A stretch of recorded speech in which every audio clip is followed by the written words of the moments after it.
sanibonani ekuseni nilalele umsakazo Music Gavins FM Channel 33 Nobompele umkenenezo wemphefumulo la sithi khona izwi laba ngumuntu la sikhuluma khona ngezindaba ezinhle zombuso womdali wethu osilethe emhlabeni sidlulisa lo myalezo ukuthi izwi laba ngumuntu siyakukhuluma kwi-atmosphere ukuthi amazwi noma izwi uNkulunkulu alikhuluma empilweni yomuntu kuyisikhathi kuba libe ngumuntu isikhathi ukuthi lithathe isimo somuntu njengoba yena siyafunda ukuthi wehla uNkulunkulu waba ngumuntu wazalwa kusho ukuthi nezwi likaNkulunkulu liyazalwa kithi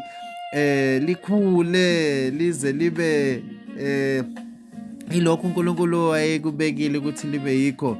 So ninjani kodwa ekuseni kumhla ka-18 February inyanga yesibili enyakeni isikhathi 22:07.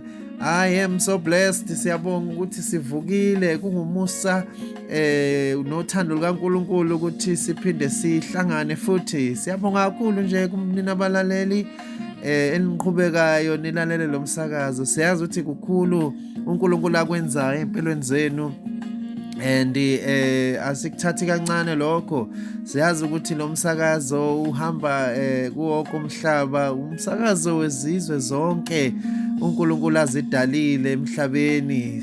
Kodwa niyaphila ke eAmerica, Asia, eEurope nase-Africa. uNkulunkulu we believe ukuthi unani lapho endaweni ezehlukene. Siyazi ukuthi uNkulunkulu une-agenda ngomuntu, akamdalelanga umuntu ukuthi nje azoba isibukeli, kodwa umdalele ukuthi azo manifesta ibuhle bakhe emhlabeni. So sikhona nje la sikhona for isizathu sakhe uNkulunkulu.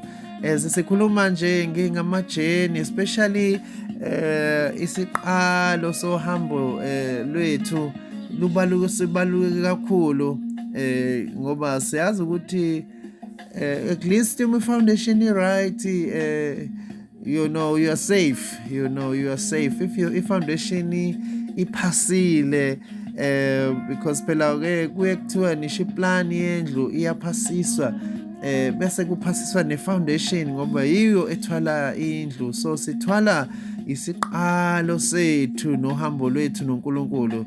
So kubalekile ukuthi si-understand ukuthi uNkulunkulu simthembile from the beginning. Kuyasiza lokho ukuthi sikwazi ukubuyela at that point, even izinto mase singasaboni kahle, but siyakwazi ukubuyela ekuqaleni ukuthi konje uNkulunkulu wathini. Sishilo nayizolo ukuthi kulesikhathi sokuthi wazi ukuthi uNkulunkulu utheni kuwe, hayi utheni komunye. Sikhulumile izwi sihlukanisa nemibhalo le ebhaliwe eBhayibhelini ukuthi ama-script lawa izinto izwi lalikhulunywe kubantu ababekhethe uNkulunkulu and then base bebhala ngezinto uNkulunkulu ayikhuluma kubo. So kusho ukuthi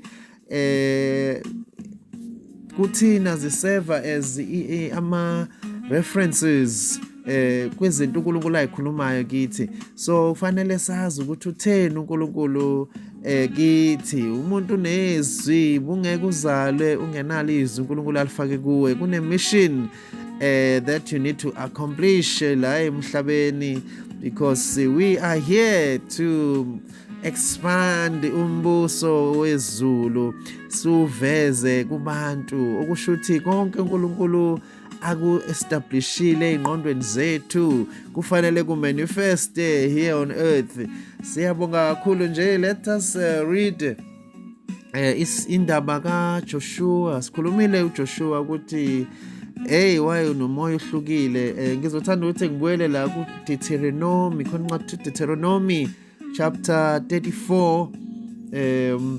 Kuthiwa ke uMose wayesefile angithi sikufundile lokho. I just want us to go a little bit and understand uJoshua, because yakhumbula uJoshua ukuthi ubeyingceku nje esiza uMose, but he was not a leader. He was not the one who was leading like Aaron, naye uMose. So kodwa kuthiwa uma inkazimulo kaNkulunkulu yehlile kwi-tent etendeni, uMose uJoshua kwakuthiwa uMose mase behambile, uJoshua ahlale alinde, ahlale kwi-presence, wayi-observer into kaNkulunkulu, and yamenza ukuthi uNkulunkulu abone ukuthi nangumuntu ozokwazi ukuthi athathe abantu abayise to their own land, a land of the promise, a promised land. So, and I want us to read a little bit about him in verse 9 ku-34 kuDeuteronomy. Ufunde kanje: uJoshua indodana kaNuni wayegcwele umoya nokuhlakanipha, ngokuba uMose wayebekile izandla zakhe phezu kwakhe. Abantwana bakwa-Israyeli bamlalela ke, benza njengalokhu uJehova emyalile uMose. Hey my God, Nkosi yami. So kuthiwa ke uJoshua wahlakanipha, abantu bamlalela njengoba uMose uNkulunkulu ayemyalile uMose. So ngizofuna ukuthi ke simbuke ukuthi wayehlakaniphile. Ukuhlakanipha ke kusho ukuthi akuyona into esicabangayo mhlambe khona ukuhlakanipha okunatural, but khona lokho engikhuluma ngakho kokuthi umeditate ezwini nokuthi wazi ukuthi uNkulunkulu ukubizeleni. Akukho ukuhlakanipha okudlula lokho, ngoba kusolva everything. Ubona wena ukwazi ukusolva izinto engasolveki, it's because of ifocus yakho ukuthi ufocuse kwini, i-standing sakho sikephi. So umuntu obuka i-inside lakhe, azibuke ngaphakathi, abuke izinto ayifakele uNkulunkulu, lo muntu definitely unokuhlakanipha kukaNkulunkulu. Lalela umsakazo Music Governs FM, umsakazo ohlala umusha njalo for isikhathi esisha. La sithi khona izwi laba ngumuntu, sithi nje abantu abalandela izwi bahambe kulo elifakwe kubo.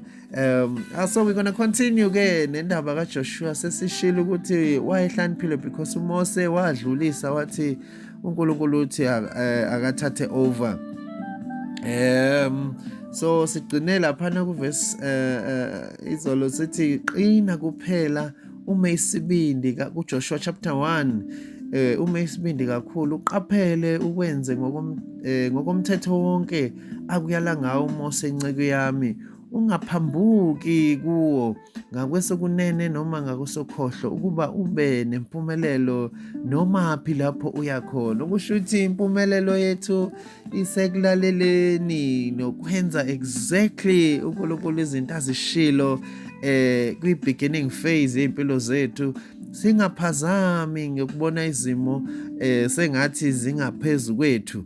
So it's very important ukuthi sibe abantu abalalelayo, abenza bazindle ngezwi uNkulunkulu alifake kubo.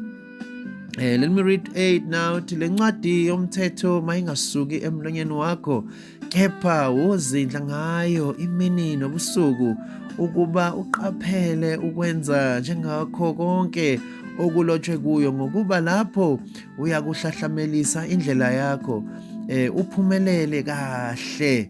Ithi ayingasuki emlonyeni wakho, kusho ukuthi uyikhuluma lento, uyikhulume kuwe until izibe umuntu, ngoba ngisikhulumile sithi izwi fanele libe ngumuntu. Uma seliwumuntu lisuka selithole a high ranking ohlonishwa umhlaba, ngoba umhlaba phela sazi ukuthi wanikeza umuntu kuba ubuse. So izwi lifakwe kuyilo ekufanele likhule libe umuntu, ukuze uthi mawukhuluma izimo zikulalele zilaleliswa izwi uNkulunkulu alifake kuwe.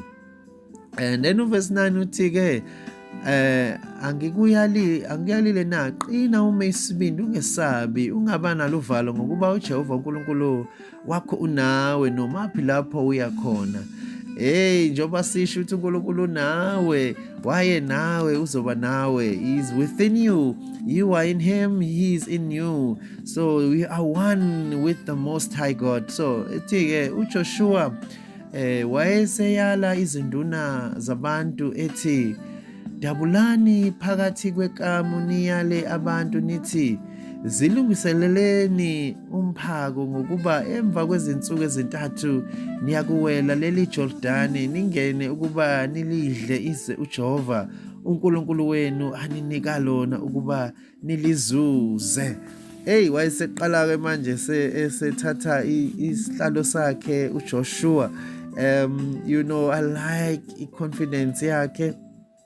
It's so amazing, and I believe ukuthi iya impatha nakithi ukuthi confidence is very important. uNkulunkulu mayeshinto ube ne-confidence kuyo njengoba injalo. uNkulunkulu ethi uzoba inkosi yase-Afrika yonke, uyayibona ukuthi into enkulu kangakanani, kodwa uma ukushiwo nguye kukhulunywa ezwini okusho ukuthi kuyikho futhi sekuyikona, so ukukholwa nje bese uhamba ngakho. I want us now to see ukuthi ke uziprepare kanjani uJoshua for this journey, and also nabantwana Israel. Let's read to verse 12. Uthi uJoshua wakhuluma kwaba Ruben nabakwaGadi nakuyo ingxenye yesizwe sakwaManase wathi, khumbulani izwi aniyala ngalo uMose inceku kaJehova ethi uJehova uNkulunkulu wenu uyakuniphumuza aninike lelizwe, omkenu nabantwana benu nezinkomo zenu bayokuhlala ezweni uMose aninika lona ngaphesheya kweJordani, kepha nina niyakuwela phambi kwabafowenu ihlomile nonke ninamaqhawe anamandla, nibasize uJehova aze aphumuze abafowenu njengani, nabo badle izwe uJehova uNkulunkulu wenu abanika lona, andukuba nibuyele ezweni lefa lenu aninika lona uMose inceku kaJehova ngaphesheya kweJordani. Bamphendula uJehova bathi, konke osiyale ngakho siyakwenza nomaphi lapho usithuma khona siyakuya khona, njengalokhu samlalela uMose kukho konke kunjalo siyakulalela wena, kepha kuphela uJehova uNkulunkulu wakho makube kuwe njengalokhu waye noMose. Yilo nalowo oyakuhlubuka ezwini lakho angalalela amazwi akho kukho konke omyala ngakho uyakubulawa, qina kuphela ume isibindi. Bamkhuthaza uJoshua ukuthi akaqine bazokwenza njengoba beyaliwe. Kubalulekile ukwenza lokhu oyalwe ukuthi kwenze. Ndisibuka nje i-order yolalelo ukuthi ngempela uma uhamba ezwini likaNkulunkulu you don't need to convince abantu, but the word speaks on its own. The word iyayikhulumela yona, izwi elifake kuwe liyayikhulumela kwi-situation, liyayikhulumela kubantu, liyazikhulumela kwi-nature. Ilokho nje bengifuna ukuthi sikuveze namhlanje ekseni ukuthi izwi likaNkulunkulu liyakhuluma futhi liyahlonishwa, and liyikho konke. Umuntu uhamba ezwini nje uhamba kwi-fullness kaNkulunkulu, ngoba uNkulunkulu uthi mina ngandala ngezwi. So ilokho nje ade ngifuna sikuveze nje ngoba sisangena nje esiqalweni sethu ngoJoshua. So I don't want us to be long, and so that abantu wazi ukulalela leso sikhashana abasitholayo ukuze bakheke empilweni. Siyabonga kakhulu nje ukuthi nibe abalaleli balomsakazo, niqhubeke nuhambise umyalezo, niqhubeke nitshela abantu ngomusa nangezinto uNkulunkulu ayifake kini, nibe ne-confidence ezwini uNkulunkulu alifakile. Siyabonga kakhulu, uNkulunkulu abe nani, anigcine, anisibekele. Sizonibona kwi-afternoon drive. Sithi nje uNkulunkulu unifakile emhlabeni ukuba nibuse. Siyabonga kakhulu. God bless you.